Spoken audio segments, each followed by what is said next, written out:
بسم الله الرحمن الرحيم.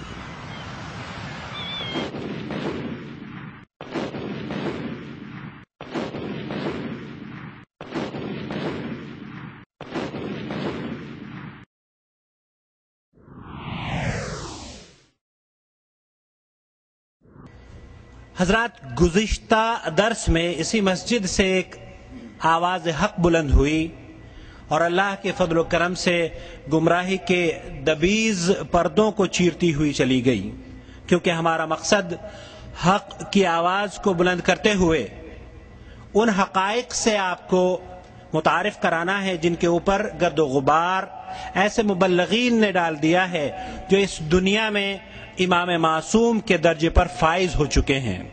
ان کی زبان سے نکلا ہوا ہر لفظ حق سمجھا جانے لگا ہے، جبکہ حق اللہ کی کتاب اور اس کے پیارے رسول صلی اللہ علیہ وسلم کی سنت ہے۔ ہماری دعوت قرآن و سنت کی دعوت ہے۔ کتاب و سنت کی فکر کو تعویل فاسد اور تقلید عامہ جیسی چیزوں سے پاک رکھنا ہماری جد و جہد ہے۔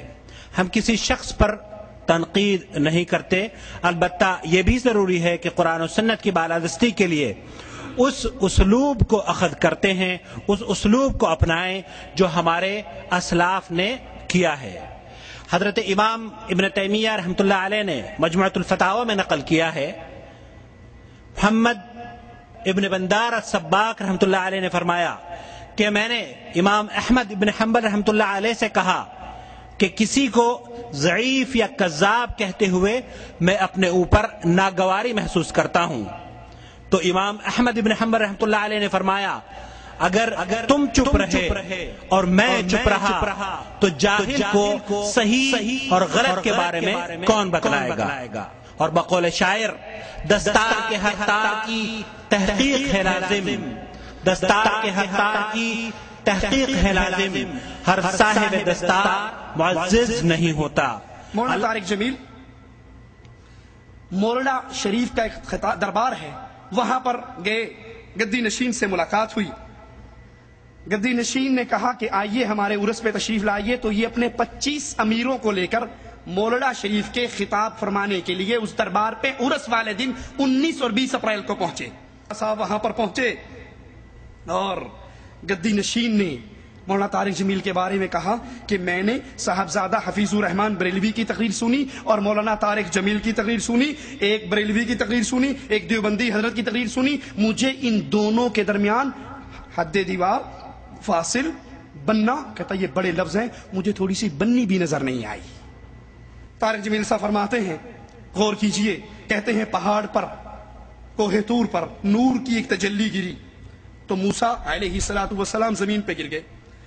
موسیٰ علیہ السلام کوہ طور پہ پڑنے والی تجلی کو برداشت نہیں کر سکے، یہ اس کی پرواز تھی۔ اور میرے نبی کی پرواز کیا تھی کہ اللہ نے عرش پہ اپنے حبیب کو بلا کر کیا کہا، یا حبیبی ادنو منی۔ اللہ کے نبی عرش پہ پہنچ گئے، اللہ بھی عرش پہ ہے، نبی بھی عرش پہ ہے، اور اللہ کہہ رہا ہے میرے حبیب اور آگے آ جاؤ۔ اللہ نے نبی کھسک کے تھوڑے اگے ہوندے نے، وہ پھر کہتا ہے اور اگے آ جاؤ، یا حبیبی ادنو منی، نبی اور آگے ہوتے ہیں، اللہ پھر کہتا ہے یا حبیبی ادنو منی، اے میرے حبیب اور آگے آ جاؤ۔ انا للہ و انا الیہ راجعون۔ مولانا فرماتے ہیں کہ وہ 70,000 پردے نور کے جو عرش پہ پڑے تھے وہ بھی چاک ہو گئے، اللہ نے اپنے ساتھ بٹھایا اور 3 مرتبہ کہا اور آگے اور آگے اور آگے۔ تو بتاؤ میرے نبی کی پرواز کتنی بلند ہوگی۔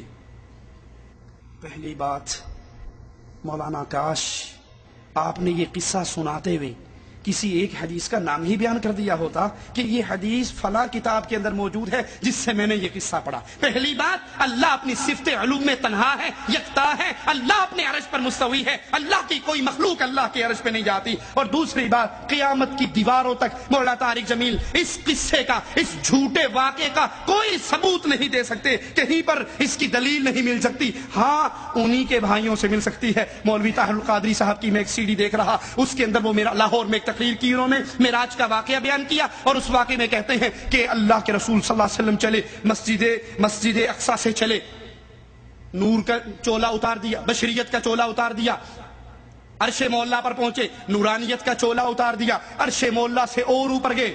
اب خود کہتا ہے بشریت وہاں ختم، نورانیت وہاں ختم. اب نبی جب اوپر گئے، لا مقام میں گئے، اللہ کی ملاقات کے لیے گئے، تو پھر کیا تھے؟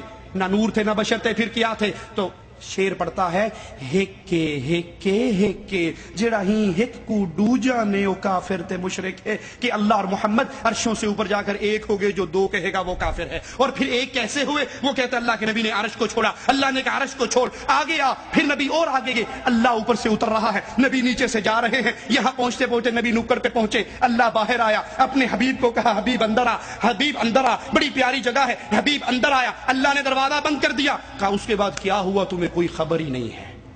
انا للہ و انا الیہ راجعون. لا حول ولا قوة الا باللہ. میرے نبی سے پوچھا گیا اے اللہ کے نبی آپ نے اللہ کو دیکھا ہے؟ کہا میں اللہ کو کیسے دیکھتا، وہ تو نور ہے. عائشہ فرماتی ہے جس نے یہ کہا کہ محمد صلی اللہ علیہ وسلم نے اللہ کو دیکھا ہے، اس نے اللہ پر تو اللہ کے رسول پہ تہمت باندھی ہے. اور مولانا طارق جمیل اور مولوی طاہر القادری دونوں گلے مل کر کہہ رہے ہیں کہ اللہ اس طرح قریب ہوا. طاہر القادری باقاعدہ ہاتھ کر دیکھو، یہ ایک کمان ہے، ایک کمان یہ اللہ کی، ایک کمان یہ رسول اللہ کی. یہ مثل معانقہ ہو گیا، یعنی دونوں نے گلے مل لی اور معانقہ ہو گیا. لا حول ولا قوة الا باللہ. ان اہل شرک کی تقریروں کو سننے والوں، ان کے جلسوں میں جانے والوں، ان سے محبت کرنے والوں، ان سے دوستی کرنے والوں، ان کا دم بھرنے والوں، ان کو امام بنانے والوں، ان کی نمازیں، ان کے پیچھے اپنی نمازیں پڑھنے والوں، کیا یہ ساری گمراہی تمہارے کھاتے میں نہیں جائے گی اگر تم نے اس شرک کے پڑے ہوئے پردوں کو نہ اتارا، تم نے لوگوں کے سامنے اس حقیقت کو بیان نہ کیا؟ اللہ اپنے عرش پر ہے، اللہ اپنے عرش پر ہے، تنہا ہے، یکتا ہے. جیسے عبادت میں تنہا ہے ویسے اپنی صفات میں تنہا ہے. نہ اللہ اور رسول صلی اللہ علیہ وسلم عرش پہ اکٹھے ہوئے، نہ دونوں میں معانقہ ہوا، اور نہ یہ جتنی باتیں ہیں یہ سب جھوٹ ہے، افترا ہے، اللہ کے اوپر بہتان ہے، رسول اللہ پر بہتان ہے. مولانا طارق جمیل صاحب فرماتے ہیں، قرآن حکیم کی ایک آیت پڑھتے ہیں، ذرا سنیے آپ بھی. قل لو كان البحر مدادا لكلمات ربي لنفد البحر قبل ان تنفد كلمات ربي ولو جئنا بمثله مددا. اللہ کی شان کی ایک آیت ہے کہ اگر سارے سمندر سیاہیاں بن جائیں اور اللہ کی تعریفوں کے جملے لکھنے شروع کیے جائیں، یہ سمندر کی سیاہیاں ختم ہو جائیں گی. اللہ کہتا ہے میں اتنے سمندر سیاہیوں کے اور دے دوں، وہ بھی ختم ہو جائیں گے، لیکن اللہ کی تعریف ختم نہیں ہوگی. مولانا طارق جمیل صاحب کہتے ہیں کہ جس طرح اللہ کی تعریف ختم نہیں ہوگی، اسی طرح اگر سارے سمندر سیاہیاں بن جائیں اور رسول اللہ صلی اللہ علیہ وسلم کی تعریف لکھی جائے، کیونکہ نبی اللہ کا کلمہ ہے، تو اللہ کے نبی کی تعریف لکھی جائے، یہ سارے سمندر ختم ہو جائیں اور اتنے ہی سمندر مزید آ جائیں، تب بھی رسول اللہ صلی اللہ علیہ وسلم کی تعریف ختم نہیں ہوگی. لا حول ولا قوة الا باللہ. حضرت جی یہ تعریف مانوی نہیں ہے، یہ قرآن کو اپنے الفاظ میں بدلنا نہیں ہے. قرآن کا وہ مقصود جو اللہ کی وحدانیت، اللہ کی تعریفوں کے جملے ہیں، آپ نے اس کو یکسر بدل کر اللہ کے رسول صلی اللہ علیہ وسلم پر ان آیات کو فٹ کیا. لیکن سوچئے اور اللہ کے لیے سوچئے، یہ انکشاف جو آپ پر ہوا ہے، آپ سے پہلے کسی صحابی کو اس کا علم نہیں ہوا؟ نبی کے کسی ساتھی کو اس بات کا علم نہیں ہوا؟ یہ آپ نے کہاں سے پڑھا؟ یہ آپ نے کہاں سے سنا؟ یہ آپ نے کس شیخ سے سیکھا؟ اور یہ تفسیر کس صحابی نے بیان کی، کس تابعی نے بیان کی، کس محدث نے بیان کی؟ جو آپ کے جی میں آئے، اپنے نبی کو اٹھاؤ اور اللہ کے ساتھ ملا دو. رسول اللہ صلی اللہ علیہ وسلم نے اسی غلوب سے اپنی امت کو منع کیا تھا. مولانا فرماتے ہیں طارق جمیل صاحب کہ اللہ نے اپنے نبی کو پکارا، کس طرح؟ یا ایھا النبی. اب اس کا ترجمہ سنیے اور یاد رکھیے، ترجمہ سننے سے پہلے جو مجمع ہے وہ مجمع باب مولڈا شریف کے دربار کا مجمع ہے، وہ قبر پرستوں کا مجمع ہے. اس میں مولانا پر کہتے ہیں یا ایھا النبی، ترجمہ کرتے ہیں اے غیب کی خبریں سنانے والے، اور نیچے سے مجمع نعرہ حیدری، نعرہ رسالت، نعرہ غوثیہ. یہ غیب کی خبر سنانے والے یا ایھا النبی میں سے کس حرف کا ترجمہ آپ نے کیا ہے؟ کس لفظ کا ترجمہ کیا ہے؟ کیا یہ اللہ کے قرآن کو اپنی زبانوں سے موڑنا اور تروڑنا نہیں ہے؟ لا حول ولا قوة الا باللہ.